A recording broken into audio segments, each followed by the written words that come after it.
the last video that I did of me cranking it. So I thought, well, I got the camera here, I'll just take a walk around and let you have a look at it, a little closer look.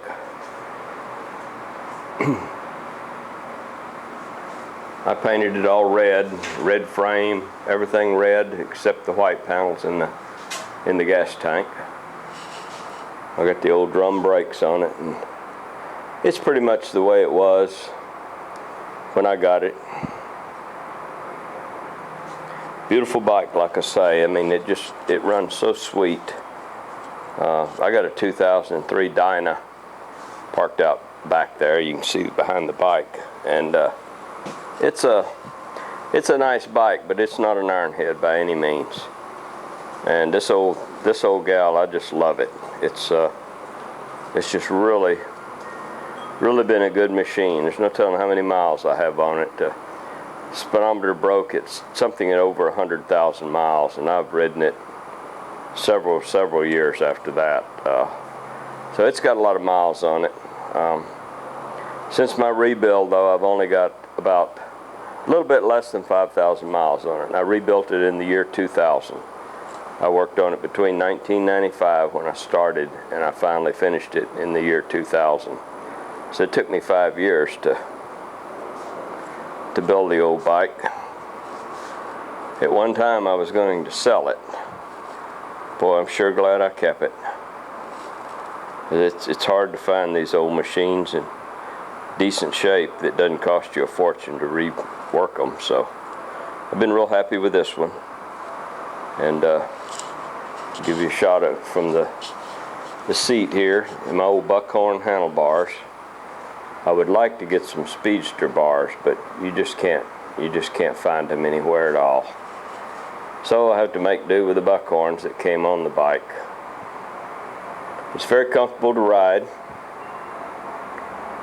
and I've enjoyed owning it.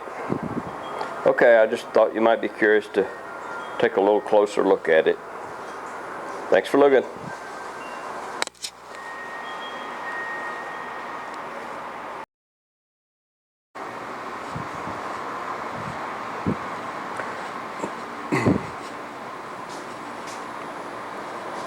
Well, I'm back again, and I'm going to try to start my Sportster today and see how easy or how hard it is to start. Engine's stone cold. It's been sitting for about 2 weeks. I'm going to cut the petcock on and let the carburetor fill up with gas. The last time I ran it out of fuel when I parked it. I've got the Bendix carburetor on here, and the Bendix is a pretty good carburetor. It's pretty easy to start. But if the bike's been sitting a long time, it takes a bit to get it cranked.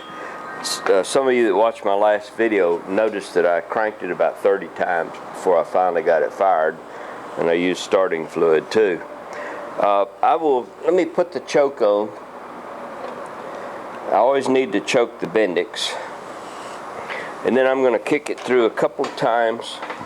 I'll give it 2 squirts with the accelerator pump. And I'm going to kick it through a couple of times just to get fuel into the engine. Now I'll cut the switch on, and let's see how many it takes. Well, it popped. Probably be another 2 or 3 kicks. Nope, that worked pretty good.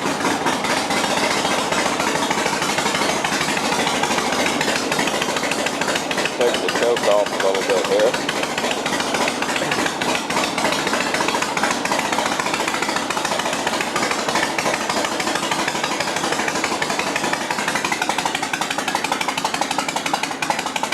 A little bit cold, but it's going to warm up in a minute. I must say, for a 1971 XLCH, this is one sweet running machine. I mean, it's just wonderful. Thing idles good, it's an excellent tune. But even at that, if it sits for a year without being started, it takes a bit for me to get it going. But it's a very comfortable ride. So I'm going to cut the petcock off and run it out of fuel so that the carburetor won't gum up if I let it sit for a while.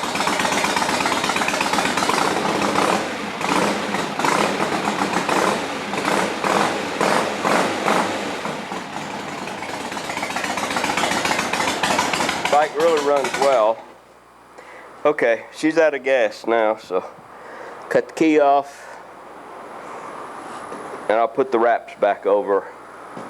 Now what I'm going to do the next time, and I'm going to do this pretty soon, I intend to take the Bendix off and put the Mikuni carburetor on there, and I'll do a video of that, and you can listen to see how easy or how hard it is to start with the Mikuni, and then we'll also see the sound of the engine. To me it changes with a Mikuni on it. It's a lot different. I'll let you be the judge of it, see what you think when I get the video done. And then after I get it running with the Mikuni installed, I have one of the forum members who's sending me his Mikuni. He's had problems getting it to start the bike. So I'm going to look at that carburetor, and I'll probably wind up putting it on this machine and seeing if it can get it started with that carburetor. If I can get it started, then he's got other problems with his machine.